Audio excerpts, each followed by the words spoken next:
Coming up on UCF Nightly News. See how UCF brought awareness to Free Speech Week on campus. And see which UCF alumni made a visit to campus. In sports, learn about how our club teams are underway with their respective seasons. Nightly News starts now.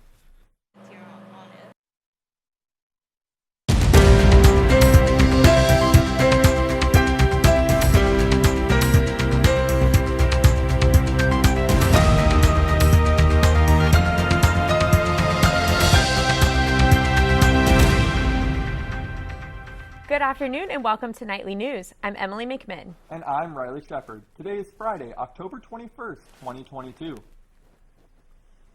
UCF and the Nicholson School of Communication and Media celebrated Free Speech Week on campus. Nightly News reporter Erica Brockish caught up with a journalist and a professor to hear their thoughts on free speech in the world today. Being silent is no longer acceptable. Free Speech Week is coming to a close at UCF. The university held events throughout the week, which included a free speech panel hosted by the Nicholson School of Communication and Media on Monday. UCF says they strongly support students' First Amendment rights and encourages them to make their voices heard. UCF is a public university, which means they're committed to the Campus Free Expression Act, which allows members of the UCF community and the general public to come out to areas, such as Memory Mall, to express their freedom of speech without any prior notice. The panel featured journalists and UCF professors. Dr. Luis Martinez Fernandez, a Pegasus professor of history, spoke about how our First Amendment rights are in jeopardy. We live in a democracy which is also a flawed democracy. And there are forces that want to infringe on those rights. And it is important for me as an academic and as a syndicated columnist to point to the areas where our freedoms are being eroded. Journalist Jamie Holmes says it's on the next generation of journalists to tell the truth without being manipulated. We're seeing where capitalism is coming in, and it is threatening our freedom of speech. Dr. Martinez Fernandez says speaking out is important no matter what the consequence may be. Are there consequences? Of course. But you have to choose. Are you going to let them win and silence you? Or are you going to move forward with what is, in essence, a mission? In Orlando, Erica Brockish, UCF Nightly News. Students may not be aware. Alina Haru shares how students can exercise their First Amendment rights on campus. Guys, I'm Wambino, check me out. Wambino is a local hip-hop singer who regularly promotes his music around Central Florida. A common spot of his to set up a table and sing through speakers happens to be here on UCF's campus. But it's super important to develop a fan base, actually get out there and meet people. Over the summer, he gained attention on social media after a woman called the cops on him. In this video, you can also see her question a student filming the interaction. Microphone, literally singing with the microphone to music. Okay, and I got a seat. She's recording me again. Are you a student here, ma'am? Of course I am. You are a student? Yes, here? exactly. Okay, some random student right now is recording me. As Free Speech Week comes to an end, I sat down with him to recount the experience. It was just abrasive. It was out of nowhere. Under the Campus Free Expression Act, visitors can use outdoor areas of a public campus to practice their First Amendment rights. Walkways and grassy areas like this one are places students at public universities can practice free speech, but at UCF, there are some areas off limits. That includes the athletic fields, certain housing units, and the Creative School for Children. Dr. Karina Cespedes of UCF's Humanities Department specializes in free speech. She attended the University of California, Berkeley, historically known as the center of the 1960s free speech movement. Free speech is as important as the air we breathe. It has been fought over by multiple generations. It is absolutely priceless. In Orlando, Alina Haru, UCF Nightly News. UCF says it welcomes free speech in the form of spontaneous activity as long as it doesn't violate the law. Some examples include recording interactions, public speaking, petitioning, and carrying signs. Applications are now open for federal student loan debt forgiveness. This decision is expected to bring relief to millions of students across the country.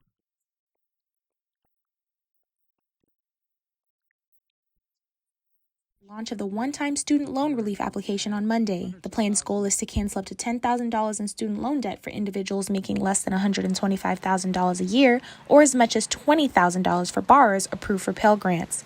Junior psychology major Nola Brown expresses her appreciation for this relief. I feel like since coming into college, one of the biggest things that have stressed me out the most has been financial issues. So I'm glad that I kind of have a little bit of relief off my shoulders, even if it's just $20,000. According to the Department of Education, the typical undergraduate student with loans graduates with nearly $25,000 in debt. About 43 million people hold $1.6 trillion in federal student loans, and about 40 million are expected to qualify for one-time debt cancellation. Biden says this is his plan to keep his commitment to relieving student debt. It said that borrowers have now until December of 2023 to fill out the one-time student loan debt relief on the federal student aid website. The Education Department said borrowers who apply this month could see a large amount of their debt wiped out as soon as next month. Officials encourage borrowers to file their forms by November 15th if they want to see their balances shrink before the end of the pandemic freeze in January. It's them honoring their word. That's what they campaigned on. So when constituents see that they are following through on the commitments that they made as candidates for their respective roles, I think it gives individuals, assurance. Officials say people don't need to apply again if they did during the beta version. In Orlando, Gabrielle Wilson, UCF Nightly News. Biden says he will never apologize for helping working Americans and middle-class people. Their plan is to move as quickly and provide relief to as many people as possible.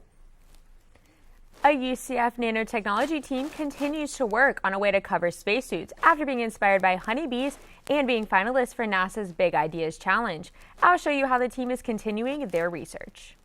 UCF team is one of the 7 finalists chosen in 2021. They came up with the idea for the spacesuit improvement from a common animal, says Dr. Lee Zai. What they have is they have those kind of small hair on them, and they can shake off this kind of pollen very easily. So that inspired us, okay, can we put something like that on spacesuit? The Big Ideas Challenge gave the problem statement of lunar dust mitigation, which involves keeping dust from space off and out of the spacesuits. Lunar dust can be harmful to the astronauts and their equipment. The UCF nanotechnology team does all of their research here in this lab on campus. In my hand is an example of a prototype they created for this project. UCF graduate student Young Yi Lee Sip shares one of the difficulties the team faced and how they've helped to solve it. I think coming up and being able to craft the material, that's I think one big challenge. And I think having a team together from different fields can help. Although the Big Ideas competition is over, UCF chemistry graduate student Alex Bernstein Townley says the team's work is far from over. The project itself, there's quite a bit more to do there. We're sort of in the prototyping stage, and it can definitely be picked up and continued by someone else. The team hopes another graduate student will join the project and continue it as others finish their degrees and leave this research behind. In Orlando, Emily McMinn, UCF Nightly News. The team's main goal for this project is for the technology to be used by NASA in their spacesuits. Now, with a look at today's weather, let's toss it to Sam Sullivan. Hey Sam, are we going to have a nice fall weekend to stay in and listen to the new Taylor Swift album? Thanks, Emily. And every weekend is a great weekend to listen to Taylor Swift. The weather outside is perfect as of now, and we'll see a high of 76 degrees today. Going into the evening, expect little to no clouds with temperatures dropping in the mid-60s. After having a cold front hit Florida this past Wednesday, we'll head back into the low 80s next week. But we will be down into the 60s, so make sure you have a jacket handy. Humidity is also at 47%, which is a little lower than what us Floridians are used to.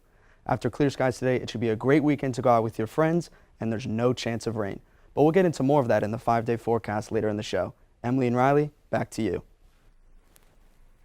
Stay tuned to see how the women's club lacrosse team supports their former teammate after Hurricane Ian. Plus, how one Afghan refugee is receiving help from a local organization. We'll be right back.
Welcome back to Nightly News. We're going beyond our borders with a special report. Nightly News reporter Carrie Searcy joins us in the studio with some global news that's hitting close to home. Thank you, Emily. It's been over a year since the Taliban seized control of Kabul, Afghanistan, leaving many Afghans to find refuge. At that time, the nonprofit Orlando began an Afghan international visitor leadership program to help families. World Orlando hosted a benefit dinner for 6 Afghan refugees who applied for assistance. UCF Global Perspectives and International Initiatives participated as one of the sponsors. Seeds from the benefit dinner at Z Asian Vietnamese Kitchen went directly to the Afghan Alumni Emergency Fund. From there, small grants are sent to 6 Afghan alumni who applied for assistance. This money means a lot to Khadija, the recipient of this year's Afghan Scholarship Fund, and whose family is one of the 6 benefiting from the proceeds. She chose to remain anonymous and says she was welcomed with open arms. So World Orlando is like my second family here. The people who my father or my parents are trusting on them, and I trust on them. Khadija was finishing her MD when the Taliban took over. Her dreams of becoming a surgeon were crushed and she had to leave her family. And much harder when you are not sure how they are. Are they safe? Are they doing well? And how will be their future? The money goes towards food, gas, internet, and sometimes relocation for refugees. World Orlando does not keep a penny of it. The core mission of World Orlando is citizen diplomacy. The executive director, Sarah Gall, says we can do much more to help. We still can do a lot better for Afghan allies, and they need advocates to not forget about them and to keep going.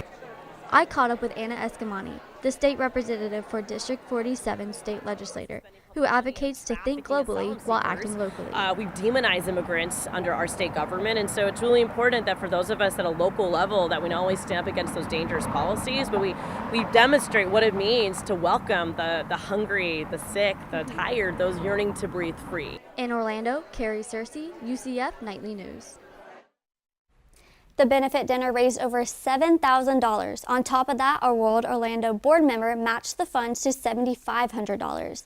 In total, almost $15,000 were raised. If you would like to donate, you can visit worldorlando.org. Back to you, Riley. The UCF Women's Club Lacrosse team is doing their part to support a teammate affected by Hurricane Ian. Nightly News reporter Samuel Sullivan spoke with the club on ways they are trying to help. UCF Club Lacrosse player Andy Holbert is receiving support from her teammates, friends, and family after dealing with hardships from Hurricane Ian. Hurricane Ian destroyed Holbert's apartment in Arden Villas from the flooding on September 29th. Holbert withdrew from her classes and left the team as a result of losing her apartment. She says getting her sister Bella out of the apartment was priority number 1. I knew that if I didn't get my sister out of there before 2 o'clock, like in the afternoon, I knew she could have drowned and died. She can't swim at all. She can barely walk. So I had to get her out before I thought about anything else. Since then, Holbert's oldest sister, Maddie Zimmerman, started a GoFundMe for the two of them. They raised over $5,000 in just 3 weeks. Holbert says it's touching to see people that she's never met donating to her. It really says something to just donate to someone that you don't even know. The Club Lacrosse team reposted the GoFundMe on their Instagram page this week to get more traction. Teammate Emily Adams says the team is working to support Holbert in any way possible. The least we could do is support her, and then the GoFundMe is something that like people can see and be like, that's important. Like, this is a college kid that just like went through a devastating thing. On the screen is the link to Holbert's GoFundMe page where you can donate to support her. In Orlando, Samuel Sullivan, UCF Nightly News. UCF alumni and Paralympic Kyle Kuhn visited campus this week to share his story and teach 2 cycling classes. Kuhn went blind as a child due to cancer. He is now the only person who is totally blind to finish an Ironman triathlon in less than 11 hours and has 12 podium finishes from world triathlons. Although Kuhn says every race sticks out in its own way, the 2022 Paralympics stand out above the rest. It's a pretty amazing field, it was a pretty amazing venue, and just the amount of work and dedication that we had to do to get to that point was pretty special. So that one recently is probably the one that sticks out the most. The Paralympics are the highest level of competition for triathletes. Kuhn travels the world competing in triathlons and is now working towards the next Paralympics in Paris in 2024. Although Hurricane Ian is long gone, the impact is still causing issues across Central Florida. The Florida Department of Agriculture continues to spray for mosquitoes in the UCF area after the hurricane caused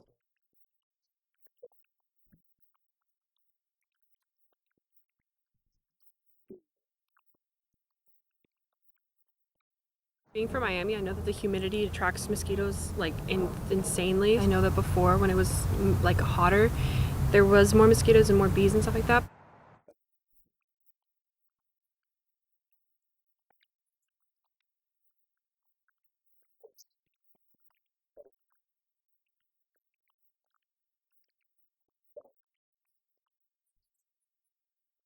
After the break, we'll check in with Sam and get a weather update. We'll be right back.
Welcome back to Nightly News. Let's toss it over to Sam for our weather forecast. Thanks, guys. Let's take a look at today's weather. Starting off with our highs throughout the state, in Tallahassee and Jacksonville, we'll be sitting at mid to low 70s. As you move into Tampa and Orlando, expect 76 in Tampa and 78 in Orlando. Moving over to Miami, it'll be at 79 degrees. Moving over now to our lows for the day, Tallahassee will be at 41 degrees with Jacksonville at 52. Moving down to Orlando, will be up at 59, Tampa at 54, and the highest will be 67 in Miami. Let's take a look at our rain percentages. Throughout the entire state of Florida, we're expecting 0% chance of rain besides Miami, which is only at 20% chance. Now let's take a look at our 5-day forecast. On Saturday, we're expecting 81 degrees with a low of 65. Moving over into Sunday, a high of 83 and a low of 64. Throughout the entire 5-day forecast, we're expecting a low chance of rain with only 5 to 10%. The high is coming on Wednesday at 20%. Moving over into Monday, Tuesday, and Wednesday, the highs will be sitting at 84 to 85, with the lows over at 64 to 65. That's all we have for weather. Emily and Riley, back to you. Coming up, we'll get a preview into how the Dogs of War are building off recent momentum. Plus, see how the UCF Women's Club rugby team is preparing for its season.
Good afternoon, Knights. I'm Allegra Montesano, and this is your weekly UCF Sports Update.